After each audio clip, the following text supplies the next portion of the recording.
Hola, buenas tardes. El día de hoy vamos a ver el tema relacionado con asuntos de cierre contable y la emisión de este comunicado 001-2024 relacionado justamente con los plazos de los cronogramas para la presentación de los estados financieros y presupuestales del año 2023.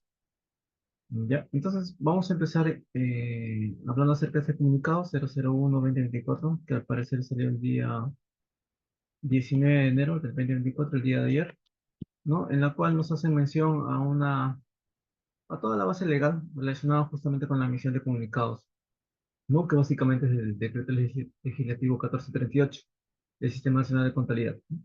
De ahí se va a la base legal relacionada con la resolución directoral 0010-2022, que justamente aprueba la directiva 005-2022, que es la directiva de cierre contable para el año 2022, pero también para este año 2023, ¿no? Recordemos que a partir del año 2024 iniciamos este proceso de transición a las MIX SP.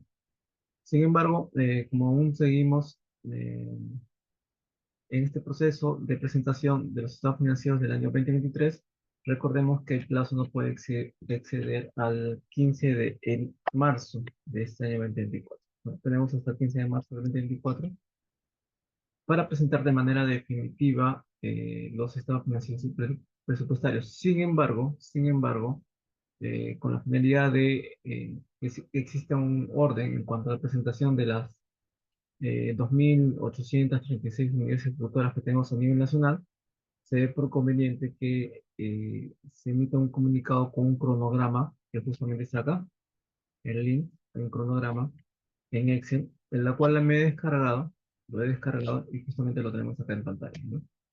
Han hecho una agrupación por gobierno nacional, gobiernos regionales, gobiernos locales y empresas del sector público. ¿Sí?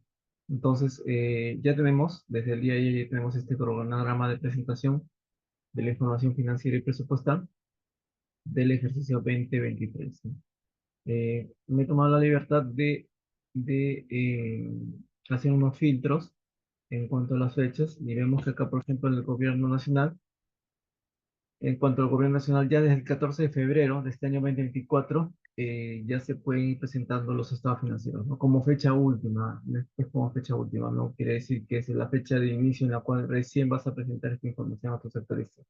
No, esa es la fecha última de presentación para los gobiernos locales, perdón, gobierno nacional y regional, que culminan desde el 14 de febrero 15 hasta el 14 de marzo, ¿no? Como ven en pantalla.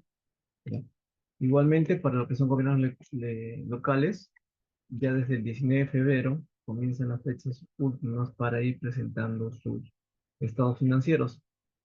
En el caso del gobierno local, vemos que ya los primeros días de marzo presentan la gran cantidad de municipalidades hasta el día 11 de marzo. ¿Ya? Hasta el día 11 de marzo. Igualmente con las empresas, empiezan su presentación desde el día 26 de febrero.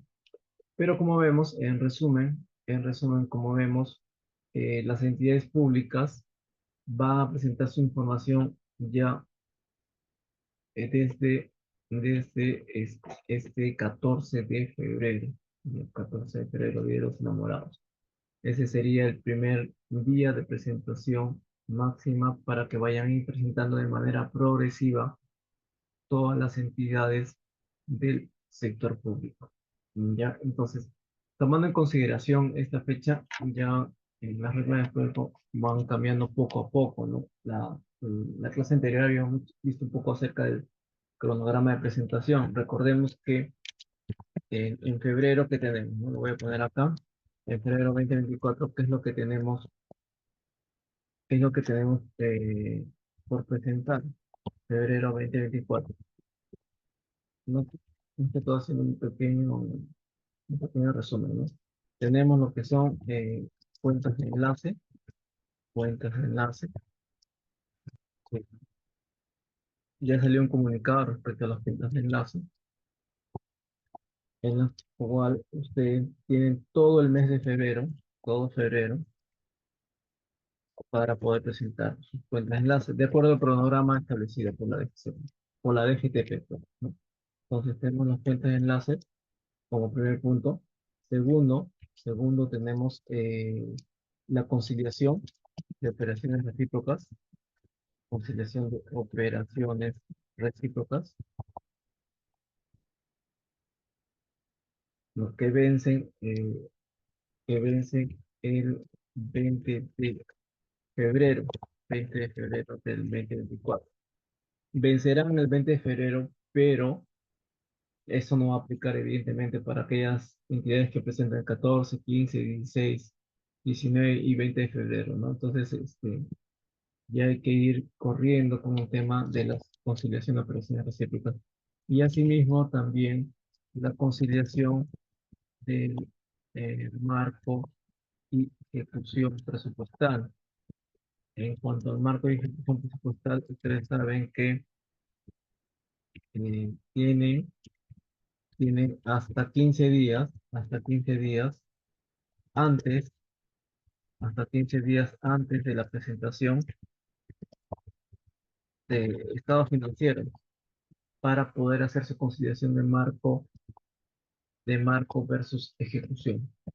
¿Ya? Entonces, eh, acá es un poco mucho más curioso porque hay entidades que presentan ya su información financiera desde el 14 de febrero. En teoría, ya al 31 de enero, al 31 de enero ya deberían tener su información de marco y ejecución debidamente conciliada, ¿no? Ya muchas entidades del gobierno nacional deberían ir cerrando su información al 31 de enero. Me refiero a lo que es conciliación del marco y ejecución presupuestal. Eh, y acá todo esto se amarra, por si acaso, todo eso se amarra, porque si ustedes quieren conciliar marco y ejecución, quiere decir que ya no van a poder mover ningún tipo de registro administrativo, ya sea de ingresos y gastos, determinado recaudado, compromiso, de vengado, giro y pago, compromiso anual o certificación. Se supone que todo este proceso del mes de enero, en lo que resta del mes de enero, ya tienen que a comenzar a hacer sus rebajas correspondientes, ya sus rebajas presupuestales correspondientes. Entonces, en resumen, ya básicamente al 31 de enero deben tener un precierre, al menos la gran mayoría de entidades públicas a nivel nacional, a este 31 de enero. Y nos queda, creo que, básicamente una semana, podría decirse, 10 días, una semana, contando los sábados y domingos, y una semana y 3 días más, para poder ir haciendo el cierre presupuestal. ¿Esto por qué? Porque recordemos que también hacemos las operaciones de cuentas de enlace, ¿no? Cuando hacemos cuentas de enlaces no puede haber giros que estén en B, en T, o en R, en F. Igualmente pasa con lo que son los pagos, papeletas de depósito T6 y todas las recaudaciones que se hacen al Tesoro Público por el Decreto Supremo 043. Ya, entonces, creo que como fase preliminar es que toda la información de presupuestal relacionada con compromisos de vengado, giro y pago, certificados, perdón, y compromisos anuales deben estar debidamente aprobadas y rebajadas, ¿no? Según corresponde. Y en cuanto a cuentas de enlace, bueno, asegurarse que los giros y pagos estén debidamente aprobados, asociar, y también en el caso de las reversiones. Esto trae consigo que ya de antemano, la primera semana de febrero, ya vayan haciendo su conciliación de operaciones recíprocas, ¿no? La conciliación de operaciones recíprocas. Como les dijo, para hacer operaciones recíprocas, necesariamente tienen que tener análisis de cuentas de activos, pasivos, ingresos y de gastos. Eso debería ser en el mejor de los casos. Sí, en el mejor de los casos deben tener su conciliación de esos cuatro elementos: activos, pasivos, ingresos y gastos. En base a ello, identificar qué entidades, perdón, dentro de su análisis de cuentas son recíprocas y comenzar a enviar los correos electrónicos a estas entidades públicas ya la primera semana del mes de febrero, para recibir una confirmación de parte de ellos, que todo está ok, y recién ahí hacer la migración de esa información a la web contable, ¿no? Y a su vez a la web de operaciones recíprocas. Si no hacemos ello, o sea, si no hacemos esa preconciliación, probablemente tengamos problemas al momento de hacer el cierre en la web de operaciones recíprocas, ¿no? Seguramente cuando lleguen a migrar, no sé, de su SIAP, de su Visual SIAP hacia la web contable y después de su web contable hacia el módulo de operaciones recíprocas, si no han hecho una conciliación con sus recíprocas, pues probablemente tengan una serie de diferencias. Disculpe que ahonde en este tema, pero por algo se llama conciliación, ¿no? Para haber una conciliación tienen que hacer una comunicación interna entre las entidades y recién ahí comenzar a migrar información a su web contable y a su web de operaciones recíprocas. Eso es con respecto a operaciones recíprocas. Después de ello, correría ya el tema de cierre de estados financieros, ¿no? Tanto de los cuatro anexos financieros, F1, F2, F3, F4, y también con lo que corresponde a los anexos financieros. Hasta el día viernes tenía entendido, creo que la web, si ustedes se van a la web contable, eh, el módulo presupuestal del mes de diciembre todavía no se encontraba activado. No sé si ya lo habrán activado. Asumo que sí, porque ya estamos en cuenta regresiva y como ven, de preferencia el 31 de enero ya debería hacerse la conciliación del marco y ejecución presupuestal. ¿Ya? Eso como primera fase. Toda esta semana básicamente es para conciliar el marco y ejecución presupuestal. Así que si tienen problemas eh, de expedientes que están en B, en P, en retrasado, en F, eso ya tienen que coordinar con su sectorista informático, ¿no? Sectorista informático. El siguiente paso, el siguiente paso es lo que ven ustedes en pantalla. En febrero ya se presenta lo que es cuentas de enlace, operaciones recíprocas y seguramente ya los primeros días de febrero hacer la conciliación del marco y ejecución presupuestal. Ese es por lo pronto. Ya para los fines, para quincena de febrero, perdón, para quincena de febrero ya deberían tener cerrados o pre-cerrados sus estados financieros. ¿Ya? Entonces, en resumen, lo que resta de enero, traten de conciliar su marco de ejecución presupuestal y en febrero, la primera quincena, ya inicien con las labores de cierre contable. Tiempo ya no hay, como ven ya los plazos de presentación según el comunicado de los estados financieros vence el 15 de marzo de este año 2024. 15 de marzo del 2024. Ya no es como en años anteriores que se presentaba hasta el 31 de marzo. Entonces, creo que ya estamos en cuenta regresiva. Esto es con respecto al comunicado 001-2024 que salió el día de ayer. Y lo otro que también estaba viendo en consultas personales que me enviaban por interno era referente a lo que son asientos de cierre contable, ¿no? Eh, bueno, antes de empezar el tema de cierre contable, ¿no? Asientos de cierre contable, o antes de empezar cualquier tipo de actividad contable, primero ustedes tienen que hacer una planificación. Tárdense en hacer una planificación antes de ejecutarla, ¿no? Porque si primero ejecutamos y en el camino vemos que falta, probablemente no lleguemos a un buen puerto. Entonces, lo ideal es primero hacer una planificación. Para ello, ustedes tienen que saber con qué información cuentan en este momento, ¿no? Para poder cerrar los estados financieros. Muchos no pueden, tal vez no tengan, sea la primera vez que entran al sector público, están familiarizando con los temas contables, entonces tienen que, dentro de lo posible, tener toda la información necesaria para poder cerrar los estados financieros. En un caso ideal deben tener controles internos, ¿no? Es decir, arqueo de caja chica, conciliaciones bancarias, conciliaciones de bienes de almacén, de bienes patrimoniales, de proyectos de inversión, las cuentas de enlace, conciliación de operaciones recíprocas, conciliación de marco de ejecución presupuestal, ¿no? Entonces, hay distintas conciliaciones que ustedes van a hacer con las distintas áreas usuarias que les proporcionan información. Pero las conciliaciones básicas que al menos representan importes materiales en sus unidades ejecutoras y que es recomendable que nunca falten, tienen que ser estas tres que ven acá, ¿no? Cuentas de enlace, operaciones recíprocas y marco de ejecución presupuestal. De esas no se escapan de una unidad ejecutora, ¿no? esas conciliaciones sí o sí lo tienen que presentar, ¿no? Sin embargo, sin embargo, también no debe faltar sus conciliaciones bancarias, ¿ya? Su conciliación de los inventarios que han hecho, de los bienes del almacén y de los bienes patrimoniales.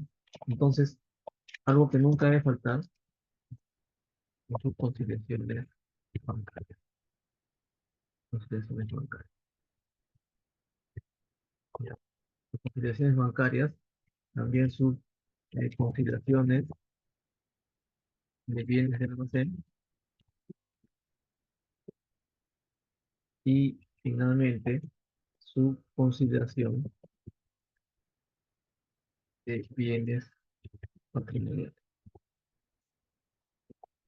Estas actividades que ven acá, estas actividades que ven acá, colegas, básicamente son acciones de control interno, ¿ya? Su contabilidad o los números que ustedes reflejan en sus estados financieros no son fiables si no tienen controles internos. Básicamente son números en un papel si no tienen un soporte, ¿no? O sea, ¿cómo llegaste a obtener esa información? ¿De dónde lo obtuviste?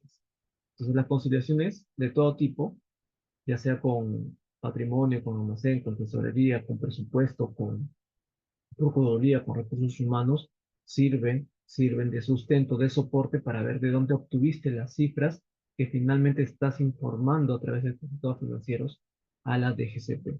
Y entonces, esto sirve como controles internos que en la directiva de cierre lo denominan acciones preliminares. ¿Ya? Acciones preliminares. Entonces, mucho cuidado con eso, de preferencia antes de cerrar su balance, asegúrense que estén estas conciliaciones que ven en pantalla. Hay más conciliaciones, de acuerdo a su giro de negocio, pero estas son las básicas, ¿no? Estos son por importes materiales y estas nunca deben faltar. O al menos traten de que no falten estas seis que ven en pantalla. Hay muchos más. Cada entidad pública tiene un giro de negocio totalmente distinto y sus hechos económicos materiales son distintos también, ¿no? Yo tengo hechos económicos, pero que no necesariamente son importantes para ustedes, ¿no? Pero sí para mí como una ejecutora. Entonces, pero estos sí son controles internos generales que sí, sí nunca deben faltar en una contabilidad. ¿Ya? ¿Por qué? Porque aseguran el mecanismo por el cual tú obtuviste esa información fiable para poder contabilizar.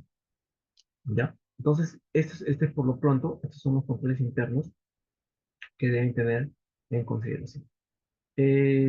Lo otro que quiere decirles es que sobre estas acciones preliminares que ven acá, lo siguiente que deben tener, evidentemente, son los análisis de cuentas, ¿no? Análisis de cuentas. Obviamente, pues si no tenemos controles internos, no pueden salir los análisis de cuentas. Justamente los análisis de cuentas, colegas, sirven para poder recién hacer el siguiente paso, que es preparar los estados financieros. En análisis de cuentas no se pueden preparar los estados financieros. Y después de preparar los estados financieros, comienzan ustedes a presentar, ¿no? A presentar los estados financieros. Presentan, después de preparar, presentar los estados financieros. ¿Ya? Entonces, acá es donde mucho se adolece en los análisis de cuentas, tanto de activos, pasivos, patrimonio, ingresos y de gastos. ¿Sí? Entonces, ahí tenemos que tomar una decisión, qué análisis de cuentas son materiales, ¿ya? Y que sí o sí lo debemos tener. Yo no puedo decirles qué cuentas. Lo ideal es que tengan los análisis de cuenta de todo, ¿no? Activos, pasivos, ingresos, gastos y cuentas de orden. Las cuentas de orden, aunque no lo crean, son cuentas importantes. El hecho de que no sean incluido en los estados financieros, no formen parte de la presentación de los estados financieros, no quiere decir que no sea importante, pero tienen que ser debidamente analizadas. ¿Ya? Entonces, de preferencia, tiene que haber un análisis de preferencia. Y si no, ya son labores que van a tener que ir regularizándonos en este año, ¿no? 2024 y mucho más ahora que estamos en este proceso de transición de MIT-CCP, ¿ya? Entonces, veía pues, en qué es el tema de la preparación de los estados financieros. Yo sé que en el proceso de preparar los estados financieros, haciendo sus análisis de cuenta, me han comentado muchos colegas que ya están haciendo sus asientos contables, ¿no? Ya están haciendo sus asientos contables asuntos contables eh, de todo, ¿no? De las operaciones de ingresos y de gastos, ¿no? Ingresos y gastos. Pero muchos también están haciendo sus notas de contabilidad, ¿no? En cuanto a notas de contabilidad, hay una variedad de operaciones que realizar. Por ejemplo, hay colegas que me dicen, para que les haga una guía de seguimiento en el proceso de cierre de sus estados financieros, ¿no? Y me muestran su información y me dicen, ya, ¿qué más me falta? No me preguntan, ¿qué más me falta para poder cerrar mi estado financiero? Yo no podría decir qué más me falta porque no conozco el giro del negocio. Tendría que empaparme el giro del negocio, hacer sus análisis de cuenta y decir en ese proceso qué más notas de contabilidad te faltan. Y para hacer eso no es cuestión de un día, de una hora, o tener conocimientos del contenido de la contabilidad gubernamental, ¿no? Ese proceso de familiarización se llama controles internos. Y esos controles internos que me ayudan a familiarizarme y saber qué cosa me falta, toma meses e incluso años, de acuerdo a la complejidad de la unidad ejecutora. ¿Ya? No se trata simplemente de ver ahí, así no sé, pues no soy un oráculo para saber qué cosa puede faltar o no en una entidad pública. Lo que sí puedo saber, te puedo decirte es eh, qué controles internos te puede faltar, ¿no? Sobre eso, que levantes información y sobre esa información recién analizarla y sobre ese análisis recién decirte qué cosa te puede faltar. Pero ese es un proceso largo, ¿no?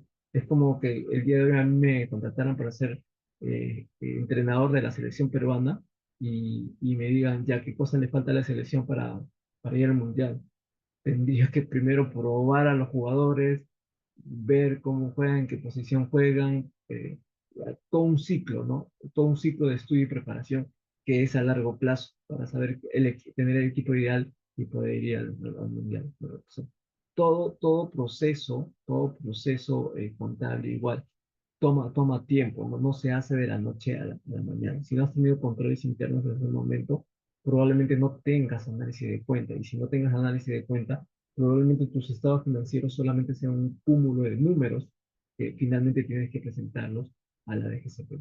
Les digo esto porque la contabilidad básicamente es una ingeniería de números, es una ingeniería. Y como tu ingeniería, primero tienes que hacer una planificación, tienes que tener un plano para poder construirlo. Si no tienes ese plano, lo que salga, lo que construyas en el proceso va a ser algo sin forma y que posiblemente se va a derrumbar, ¿no? En cualquier momento. Y por eso que acuden al tema de saneamiento contable, ¿no? Y como les dije en clases anteriores, si ustedes están haciendo saneamientos contables, si han hecho saneamientos contables sin corregir sus controles internos y sin hacer análisis de cuenta, ese trabajo no es saneamiento contable. El saneamiento contable justamente se trata de estas dos cosas, ¿no? Tienen controles internos, ¿sí? Controles internos y análisis de cuenta. Vamos a ver un segundo. Controles internos y análisis de cuenta.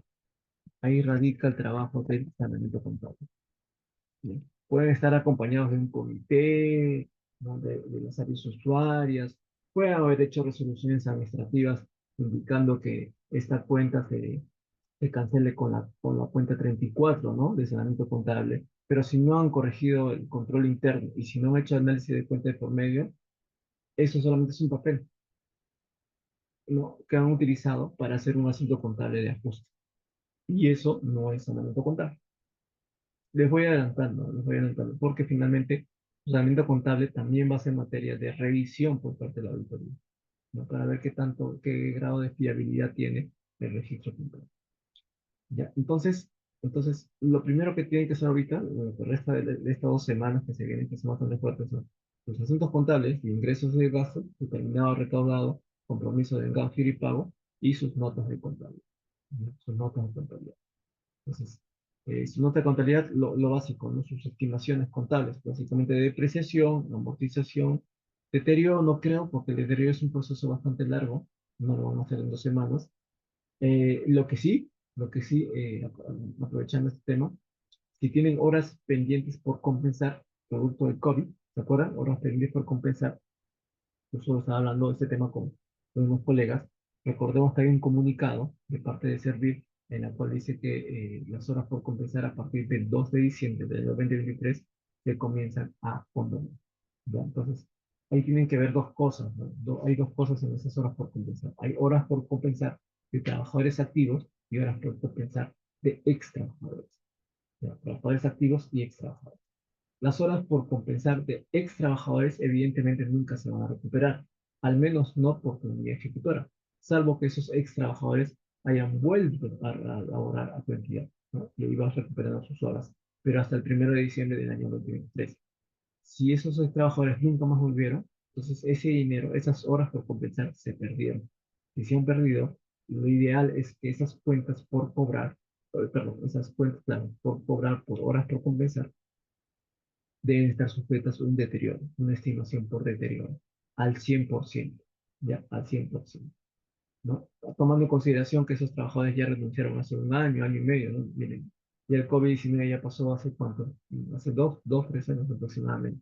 Entonces, estas horas por compensar a esos trabajadores ya deben ser deterioradas a un 100% y hacer su asunto contable de baja correspondiente. ¿Por qué? Porque ya tienes un comunicado de servicio en la cual te dice que ya dejes sin efecto todo tipo de acción de recuperación de esas horas por compensar. Ya, eso es con respecto a los extras. Ahora, con respecto a los trabajadores activos, de igual manera, cuando los trabajadores activos tenían esas horas que tenían que compensar de este año, ¿no? O el año pasado, el año pasado, en teoría tú debiste haber hecho,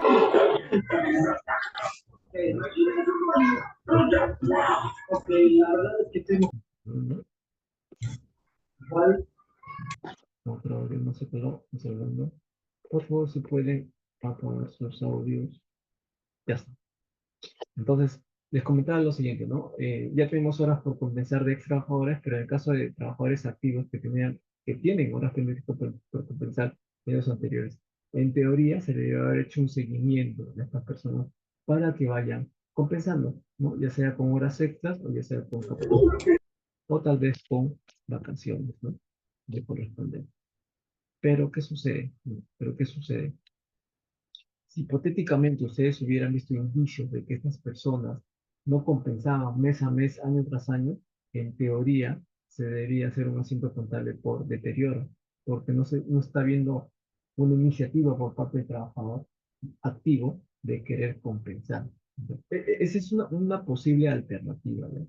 En teoría, todos los trabajadores mes tras mes han ido compensando a través de horas extras o capacitaciones esas horas por compensar. Pero ¿qué sucede cuando llegas al 1 de diciembre y te llega un comunicado de servicio en el cual te dice, ¿sabes qué?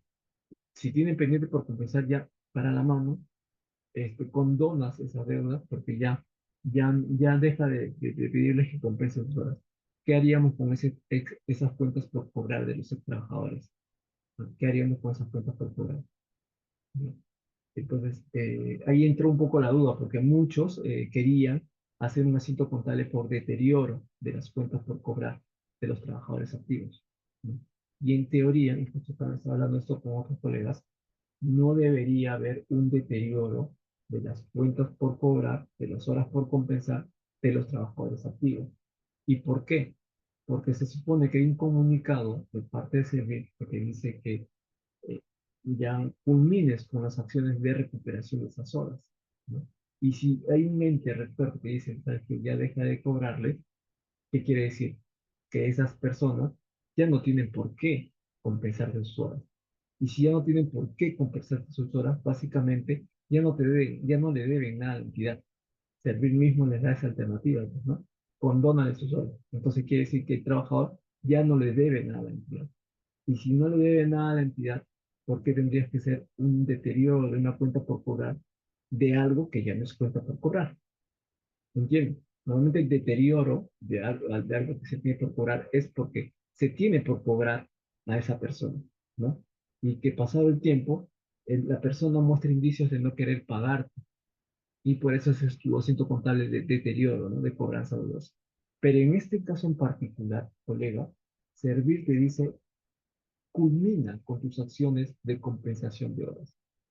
Eso trae consigo de que el trabajador activo ya no te deba nada de horas por compensar. Y si ya no te tiene nada por cobrar, no puedes hacer un deterioro, de algo que no se tiene que cobrar, ¿no? Lo ideal sería que esa cuenta por cobrar se envíe a resultados del ejercicio como un gasto, una reclasificación como un gasto. Ahora, a qué gasto, no? Esa cuenta por cobrar 12 se registraría. Tendría que ser, en teoría, como un gasto de ejercicio, pero no podría ser un gasto por remuneración escasa, un gasto de personal, porque nunca te compensó con horas ese trabajador. Tendría que ser o elegir una opción de otros gastos excepcionales, ¿no? Otros gastos diversos o excepcionales. Habría que ver el plan de cuenta. ¿Ya? Entonces, mucho cuidado con ese tratamiento contable, evalúen ese tratamiento contable y pónganlo en una política contable también, porque va a ser materia de observación por parte de la autoridad, si tienen cuentas por cobrar productos del COVID. ¿No? No lo vayan a tener esas horas por compensar al 31 de diciembre. ¿eh? Se supone que al 31 de diciembre ningún trabajador activo les tiene horas por compensar a ustedes. Por lo tanto, ese rubro debería estar en cero. No lo vayan a sacar como un activo corriente, hagan sus registros contables, como acabo de comentarles, ¿sí? ¿Por qué? Porque si lo dejan ahí al 31 de diciembre, lo van a ganar a enero, febrero, y comienza otro saneamiento contable por un tema que no se ha analizado en su oportunidad. ¿Ya? Entonces, esa es una de las estimaciones contables de deterioro que les comentaba. Hay muchas notas de contabilidad, ¿no? Por ejemplo, de las provisiones, no se olviden de las provisiones de CTS, de vacaciones, de gratificaciones, evaluando también información que les envía la Oficina de Recursos Humanos. Recursos Humanos tiene la tendencia a cambiar constantemente la información de manera mensual. Primero dice que les debe 100, después te dice que te debe 80, después 70, después 120, ¿no? Entonces, ustedes tienen que acostumbrar a decir a Recursos Humanos que la información que ya me ha presentado en meses anteriores es inamovible. Cualquier tipo de corrección se hace de manera prospectiva, ¿no? Pero si el mes pasado me dijiste que debías 80 y no era 80 por CTS, y no era 100, no me vayas a modificar la información del mes pasado. Si me informo en este mes que te has equivocado y que estás haciendo correcciones, pero en este mes no me modifiques información, porque si me modificas, básicamente tu información ya no sería fiable, ¿no? Modifícame la información este mes. Y si el siguiente mes has cometido otro error, pues modifícame la información el siguiente mes. Y no es que vas a estar modificando la información constantemente, ¿no? Basta que vea una o dos modificaciones, dos correcciones de tu información, la información de recursos humanos se vuelve ya no confiable, ¿no? Por lo tanto, ahí sí tienen que ser otros mecanismos de control que vean por qué la información está viniendo de manera distorsionada. Por eso les digo que para un buen análisis de cuenta necesitas un buen control interno. El control interno son los mecanismos que utilizan para poder obtener información de las áreas usuarias de manera fiable. Si no tienes controles internos, no tienes análisis de cuenta, menos puedes tener estados financieros. Ya, ese es normalmente el paso a paso a seguir. Bien, entonces en notas de contabilidad hay una variedad de notas de contabilidad. Si tienen pensionistas, ya a este momento ya deben haber pedido el cálculo actuarial a la ONP, ¿no? Para el cálculo de las obligaciones previsionales, en el caso de pensionistas.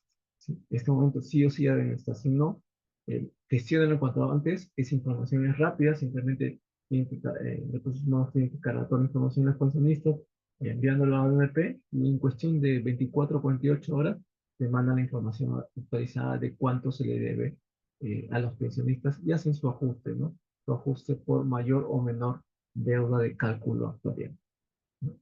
Entonces, no puedo decir en realidad cuántas notas de contabilidad tienen que hacer, ¿no? O de qué operaciones tienen que hacer porque no conozco su realidad económica, ¿no? Eso depende mucho de sus controles internos y de sus análisis de cuentas.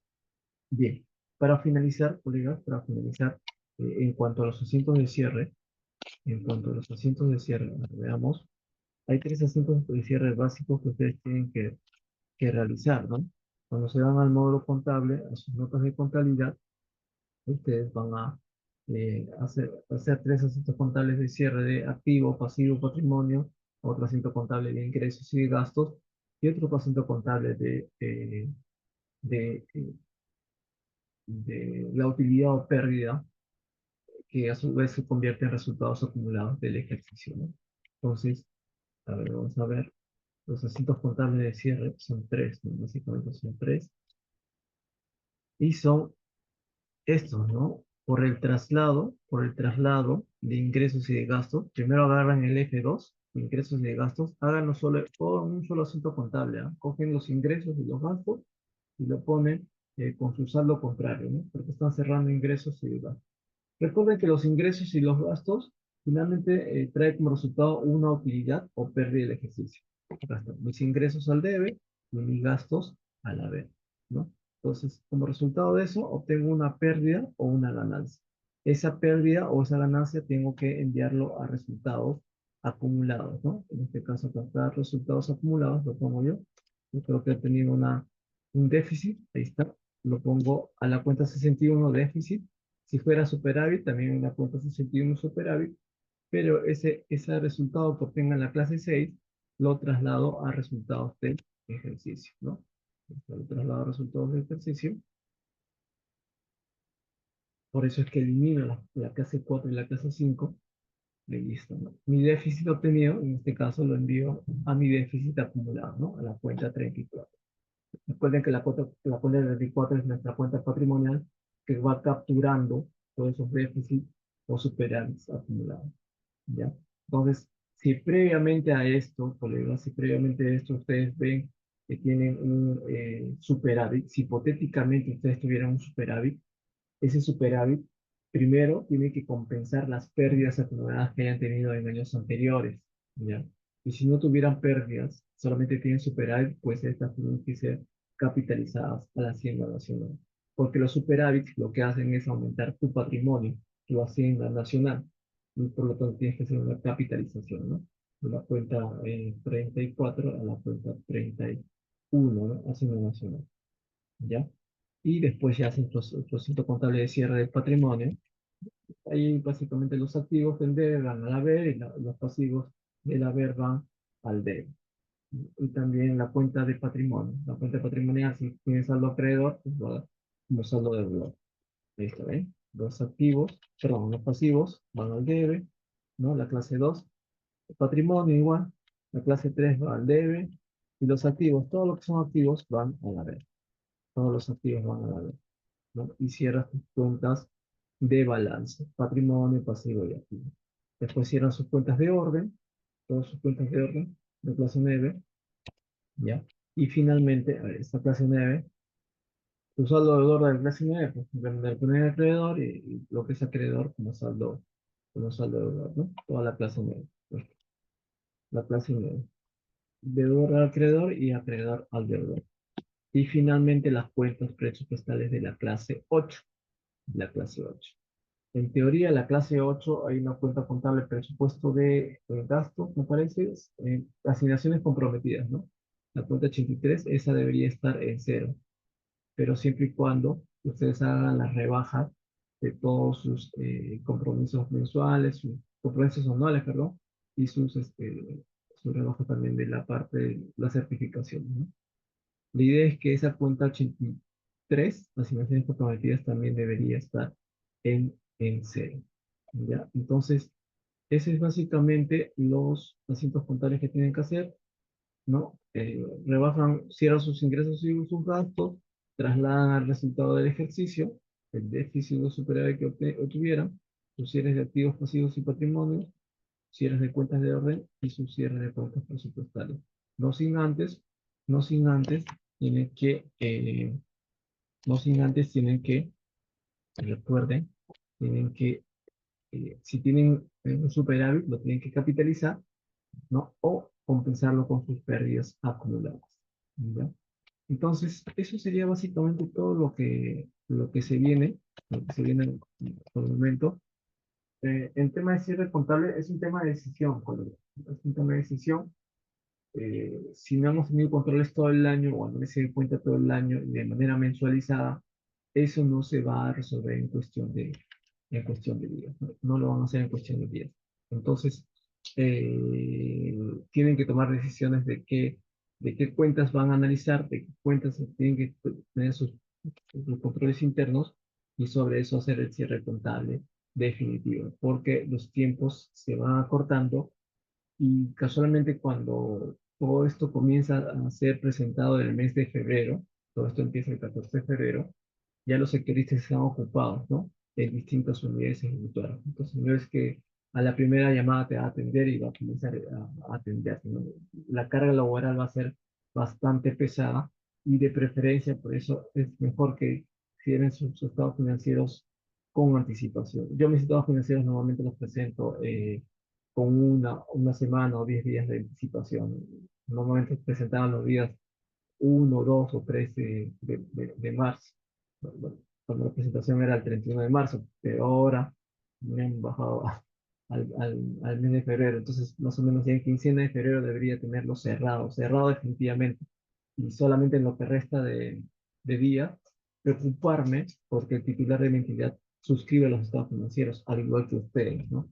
La idea es que tengan ya los estados financieros cerrados con 10 días de anticipación en promedio para poder gestionar las firmas ante sus titulares. En ellos, por su carga laboral, es mejor con anticipación, disposición de su tiempo para iniciar la suscripción de estado financiero. Ustedes saben que también tienen que firmarlo el administrador, el jefe de presupuesto, el contador y en este caso el titular de la entidad. Entonces todo ello toma tiempo y por eso se tiene que cerrar de manera con un tiempo prudencial, ¿no? Con un tiempo prudencial. Bien, bien, colegas. Espero se haya hecho llegar el mensaje. Si hasta acá tuvieran alguna consulta, alguna duda respecto a esta pequeña cuenta regresiva,